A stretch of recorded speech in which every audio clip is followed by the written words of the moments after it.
Keine Sorge, nicht erschrecken, das Video startet sofort, aber ich möchte etwas Werbung in eigener Sache machen. Heute erscheint mein Video etwas später, da der liebe Dihan und ich morgens unseren Podcast aufgenommen haben. Klein und haarig, sehr interessant, wir haben über die Champions League geredet, wir haben über die Abhängigkeit von Real Madrid von Arda Güler geredet, wir haben uns über das Spiel von Paris gegen Barca unterhalten und noch etliche andere Themen. Also auf jeden Fall sehr interessant und vor allem das erste Mal mit meinem neuen Mikrofon. Also heute ab 12 Uhr kommt die Folge online und jetzt entlasse ich euch. Viel Spaß beim Video.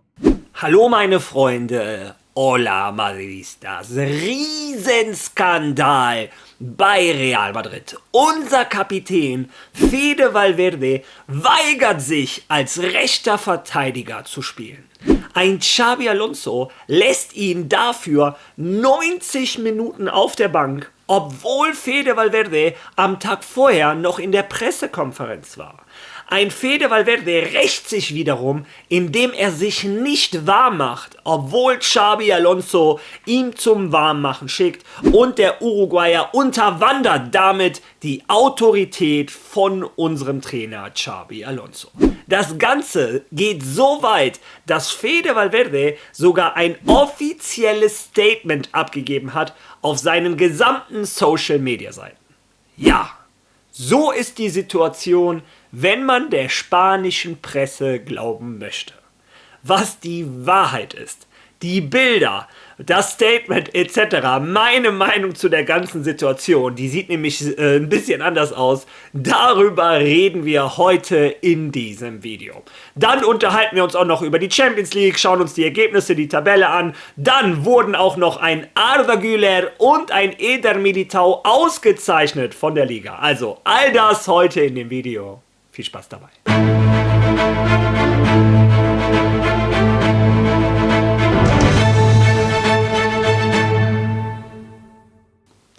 Ja, der zweite Spieltag der Champions League ist endgültig vorbei. Die Ergebnisse von gestern. Karabakh gewinnt auch ihr zweites Spiel mit 2:0 gegen Kopenhagen. Setzt sich unter die Top 8 in der Champions League. Wer hätte das gedacht? Newcastle gewinnt 4:0. Woltemade hat auch wieder getroffen. Monaco und Manchester City trennen sich 2:2 durch ein Tor in der 90. Minute von Monaco. Arsenal gewinnt gegen Olympiakos. Barcelona verliert 1:2 gegen Paris Saint-Germain durch ein Tor in der 90. Minute. Leverkusen gegen PSV trennen sich 1:1. Dortmund gewinnt 4:1 gegen Athletic Bilbao. Starke Leistung der Borussen. Neapel gewinnt 2:0 gegen Sporting mit 2 Toren von Højlund und 2 Vorlagen von Kevin De Bruyne. Und Villarreal durch ein Tor in der 90. Minute trennt sich von Juventus Turin 2:2. Unser nächster Gegner in der Liga trennt sich 2:2. Viele Tore gestern in der Nachspielzeit, deshalb habe ich das auch explizit erwähnt. Was bedeutet das für die Tabelle? Für Real Madrid erstmal nicht viel. Wir bleiben an der zweiten Position, genau wie in der Liga. Real Madrid nach 2 Spielen, 2 Siegen. Überraschend, dass Karabakh da oben sich festgebissen hat. Aber ansonsten fängt sich sonst langsam an, die Spreu vom Weizen zu trennen. Die großen Mannschaften haben sich 6 Punkte geangelt und holen sich langsam einen Vorsprung. Und gestern möchte ich mich über ein Spiel kurz mit euch unterhalten. Ich möchte nicht so weit darauf eingehen. Ich habe gestern 90 Minuten Barcelona gegen Paris Saint-Germain B geguckt. Also, und man muss sagen, die erste Halbzeit war noch relativ ausgeglichen. Ich fand die ersten 20 Minuten Barca stärker.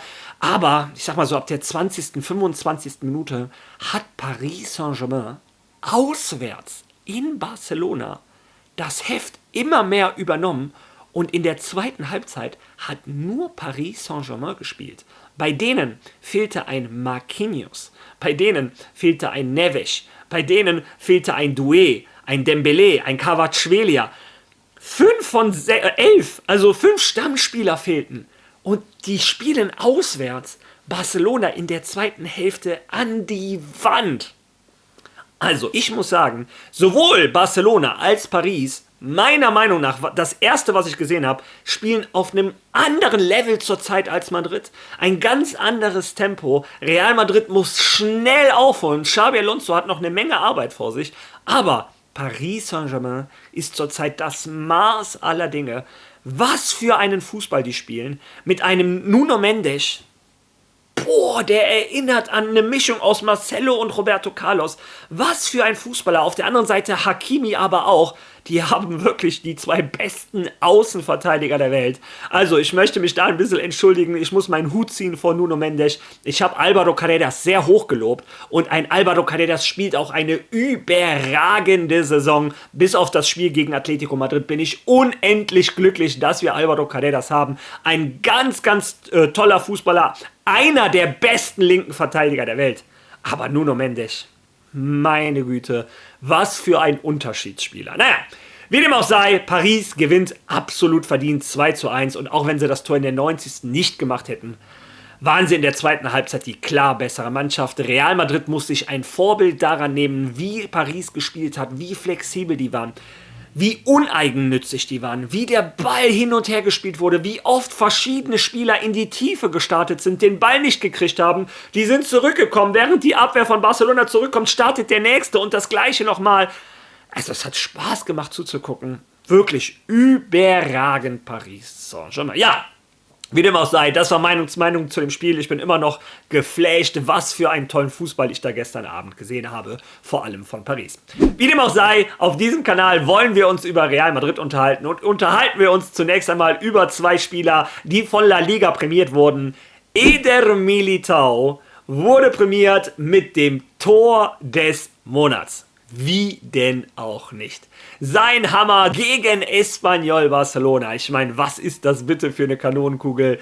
Absolut verdient das Tor des Monats in der spanischen Liga. Ich bin immer noch hellauf begeistert, wie ein Eder Militão nach 2 Kreuzbandrissen aufspielt am Anfang dieser Saison. Er ist, wenn er topfit ist, einer der besten Innenverteidiger der Welt. Und das sage ich nicht wegen diesem Tor, das sage ich vielmehr wegen seiner enormen Abwehrarbeit, die er bisher in der Liga gemacht hat. Wir hoffen, dass Eder Militão bald wieder bei 100% ist und Real Madrid helfen kann. An diesem Wochenende gegen Villarreal könnten wir dich gebrauchen. Ja, und nicht nur Eder Militão hat einen Preis gekriegt, sondern auch Arda Güler, unser türkischer Superstar, wurde von La Liga zum U23 Spieler des Monats gewählt. U23, da gibt es so ein bisschen Konkurrenz, so ein gewisser Lamine Yamal, so ein gewisser Bellingham, obwohl der hat noch nicht viel gespielt. In Spanien sehr viel junges Talent. Arda Güler ist zum U23 Spieler des Monats gewählt worden. Für mich könnte er auch zum Spieler des Monats gewählt werden, ohne die U23. Aber ich glaube, da hat ein Kylian Mbappé auch noch ein Wörtchen mitzusprechen. Der hat auch gut gespielt. Aber nein, Arda Güler, U23 Spieler des Monats. Ja, wie dem auch sei, das sind die individuellen Leistungen für die Spieler von Real Madrid. Ja, und jetzt kommen wir mal zu diesem Hauptthema, was ich angekündigt habe. Fede Valverde und was die spanische Presse aus dieser Situation gemacht hat, das ist so weit gegangen, dass unser Kapitän sogar ein Statement gegeben hat. Also, was ist zunächst einmal passiert? Fede Valverde ist der Spieler, der ausgewählt wurde für die Pressekonferenz. Und in der Pressekonferenz habe ich euch den Schnipsel schon gezeigt gehabt, wo er gesagt hat, ich bin nicht geboren worden, um rechter Verteidiger zu spielen. Ich bin Mittelfeldspieler, habe von den Besten gelernt. Allerdings würde ich natürlich auf jeder Position spielen, wo ein Trainer mich aufstellt. Danach hat er in einer anderen Antwort auch nochmal explizit gesagt, ich möchte nochmal festhalten, das kann jeder Trainer, jeder Mitspieler, der mit mir in Madrid in der Kabine war, bestätigen. Ich habe immer gesagt, ich werde für Real Madrid auf jeder Position immer alles geben. Ja, das war seine Aussage. Ich habe diese Aussagen ein bisschen kritisiert. Mir gefallen die Aussagen nicht. Warum gefallen mir diese Aussagen nicht? Weil ich weiß, was die spanische Presse aus solchen Aussagen rausholt. Noch einmal ganz wichtig, ich kritisiere nicht den Spieler Fede Valverde. Fede Valverde, auch wenn er zurzeit nicht in der besten Verfassung ist die Seele von Real Madrid. Er ist ein essentieller Spieler. Ich bin ein absoluter Fede Valverde-Fan. Das aktuelle Trikot von Real Madrid, was ich in meinen Videos trage, hinten drin, drauf, steht Fede Valverde. Also für diejenigen, die sagen, ich kritisiere den Spieler oder was auch immer, Quatsch! Ich bin ein absoluter Fede Valverde-Fan. Ich habe die Aussagen von Fede Valverde kritisiert, weil ich die spanische Presse kenne. Und wer hätte es gedacht, hören wir zunächst einmal in den ersten Schnipsel, den ich für euch habe. Im Rondo der Ersatzspieler ist Valverde nicht dabei. Wie du weißt, sind nicht nur die Stammspieler, sondern auch die Ersatzspieler verpflichtet, zum Aufwärmen rauszugehen. Der Uruguayer sitzt auf der Bank, Valverde, der für mich bisher das Sinnbild der Bescheidenheit bei Real Madrid war, hat diese Fahne meiner Meinung nach jetzt zu Hause gelassen und gehört nun zu denen, die den Trainer testen. Und wenn einer testet, trauen sich auch andere. Schon beim Club-WM sagte Rodrigo, ich will nur auf der linken Seite spielen und hörte auf zu spielen. Aber jetzt, wenn er spielt, dann auf der linken Seite. Und jetzt traut sich Valverde zu sagen, dass er nur auf der rechten Seite spielen will, dass er spielt, wenn er muss, aber naja, wie auch immer. Ja, ihr habt es gehört. Die dramatische Musik, die Schnappatmung. Fede Valverde macht sich nicht mit den anderen Spielern warm, obwohl es laut UEFA-Regularien jeder Spieler sich warm machen muss, auch die Ersatzspieler. Fede Valverde weigert sich. Ja, und das ist natürlich in Spanien wie ein Lauffeuer umgegangen. Und Xabi Alonso musste nicht eine, sondern 2 Fragen in der Pressekonferenz zu diesem Thema beantworten. Hören wir uns mal die Antworten von unserem Trainer an. So viele Optionen auf der Bank zu haben, führt dazu, dass die Aufstellungen des Trainers von Real Madrid viele Leute überraschen und heute hat besonders die von Valverde überrascht. Erstens, er war gestern auf der Pressekonferenz. Spieler spielen normalerweise, wenn sie auf der PK erscheinen. Heute war das nicht der Fall und er spielte keine Minute. Hängt das mit seinen gestrigen Aussagen zusammen, dass er es vorziehen würde? Er fühlte sich nicht als Außenverteidiger, spielte ungern auf dieser Position oder es war eine bereits getroffene Entscheidung? Nein, das war eine Entscheidung, die bereits getroffen war. Fede ist immer bereit, dort zu spielen, wo man ihn braucht. Er ist ein sehr großzügiger Spieler, immer mit einer sehr guten Einstellung. Und heute hätte er spielen können, wenn das Spiel es erfordert hätte, genauso wie Alvaro Carreras. Aber nun ja, das Spiel ist vor allem in der zweiten Hälfte schon in die richtige Richtung gegangen. Das heißt, es hat sich in diese Richtung konzentriert und wir müssen die Minuten rationieren, die Anstrengungen rationieren. Nun, beide hatten eine lange Spielzeit hinter sich, hatten praktisch alles gespielt und man muss wissen, wie man damit umgeht. Aber nun ja, es ist einfach diese Art von Entscheidung. Wie geht es dir, Xavi? Martin von Oc Diario. Ich möchte noch einmal auf Valverde zurückkommen, weil du klar gemacht hast, dass es eine Entscheidung war, die du getroffen hast. Aber es gab seltsame Dinge. Als die Ersatzspieler zum Aufwärmen rausgingen, wärmte Valverde nicht mit ihnen auf, sondern blieb auf der Bank. Als sie in der zweiten Halbzeit zum Aufwärmen rausgingen, wärmte er auch eine ganze Weile nicht auf. Er stand einfach da und hat das Spiel angeschaut. Ich wollte wissen, ob du das gesehen hast und ob noch etwas anderes passiert ist. Nein, ich habe keine Ahnung. Ich habe das Spiel geschaut und habe von dem, was du sagst, nichts mitbekommen. Ja, und wie ihr gehört habt, Xabi Alonso hat komplett das Feuer daraus genommen und gesagt, nee, das stand vorher schon fest. Beim Warmmachen oder nicht, habe ich da nicht hingeguckt, ich konzentriere mich aufs Spiel. Ja, da hat Xabi Alonso, wie gesagt, die Presse versucht das natürlich sehr aufzubauschen, hat 2 Fragen dazu beantwortet und am nächsten Tag stand trotzdem in der Presse, YouTube-Videos etc., er hätte sich geweigert zu spielen. Ich zeige euch zunächst einmal die Szenen, worum es geht. Szene Nummer 1. Vor dem Spiel haben die Ersatzspieler, ihr wisst ja, vor dem Spiel machen sich immer die Stammspieler und die Ersatzspieler warm. Die Stammspieler machen meistens Laufübungen, Schussübungen etc. Die Ersatzspieler machen meistens so ein 8 gegen 2, so ein bisschen hin und her den Ball laufen lassen, um auf Temperatur zu kommen. Fede Valverde hat daran nicht teilgenommen. Den Grund kenne ich nicht, das war auf jeden Fall der erste Riesenskandal. Der zweite Riesenskandal war folgende Situation. Xabi Alonso schickt Fede Valverde zum Warmmachen und das, was ihr hier seht, parallel, ist das Warmmachen von Fede Valverde. Ja, und das ist mehr oder weniger der einzige Punkt, wo ich der Presse recht gebe. Das, was ein Fede Valverde hier macht, ist kein Warmmachen, keine Intensität, gar nichts. Aber daraus direkt zu schließen, dass es in der Kabine so brennt, dass das der eine Machtaufgabe mit der... Ich weiß nicht, wo die das hernehmen. Es ging so weit, dass Fede Valverde ein offizielles Statement geschrieben hat und auf seinen ganzen Social-Media-Seiten veröffentlicht hat. Lesen wir uns das zusammen einmal durch. Ich habe mehrere Artikel gelesen, die mir schaden. Ich weiß, dass ich schlechte Spiele hatte. Das ist mir bewusst. Ich verstecke nichts und zeige mein Gesicht. Ich bin wirklich traurig. Man kann vieles über mich sagen, aber auf keinen Fall, dass ich mich weigere zu spielen. Ich habe alles und noch mehr für diesen Verein gegeben. Ich habe mit Brüchen und Verletzungen gespielt und mich nie beschwert oder um eine Pause gebeten. Ich habe ein gutes Verhältnis zum Trainer, was mir das Selbstvertrauen gibt, ihm zu sagen, welche Position mir auf dem Feld am besten gefällt. Aber ich habe ihm immer immer gesagt, dass ich überall, auf jeder Reise und in jedem Spiel bereit bin, Leistungen zu bringen. Ich habe mein Herz und meine Seele in diesem Verein gesteckt und werde das auch weiterhin tun. Auch wenn es manchmal nicht reicht oder ich nicht so spiele, wie ich es gerne hätte. Ich schwöre bei meinem Stolz, dass ich niemals aufgeben und bis zum Ende kämpfen werde, egal wo ich spiele. Also, Fede Valverde hat klargemacht, das ist absoluter Quatsch.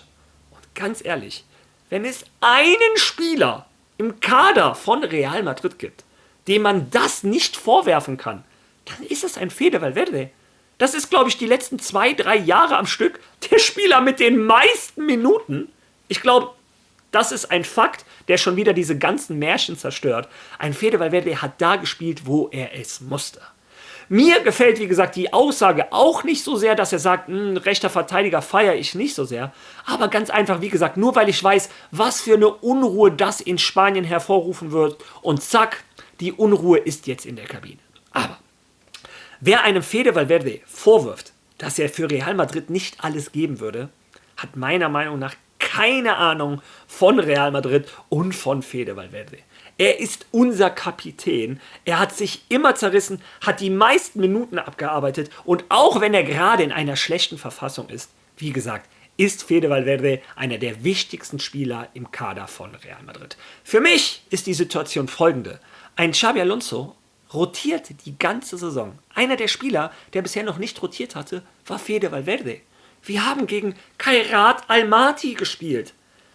Wenn ein Fede Valverde dann keine Pause kriegte, wann dann? Dass er sich nicht unbedingt an die UEFA-Regularien hält, weil er weiß, ich spiele heute eh nicht, das ist mit Xabi Alonso schon besprochen, und sich da nicht richtig mitwacht. Okay. Wenn er von vornherein weiß, ich spiele heute eh nicht und Xabi Alonso oder der Fitnesscoach sagt ihm, komm Fede Valverde, mach dich warm, und Fede Valverde weiß, ich komme eh nicht rein, dass er dann da keine Sprints anzieht, ist menschlich.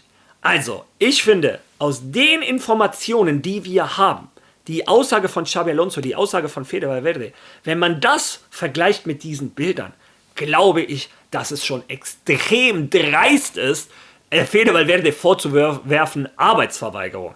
Also für mich absoluter Quatsch. Ich bin aber natürlich auch nicht allwissend. Ich bin gespannt, wie ihr diese Situation seht.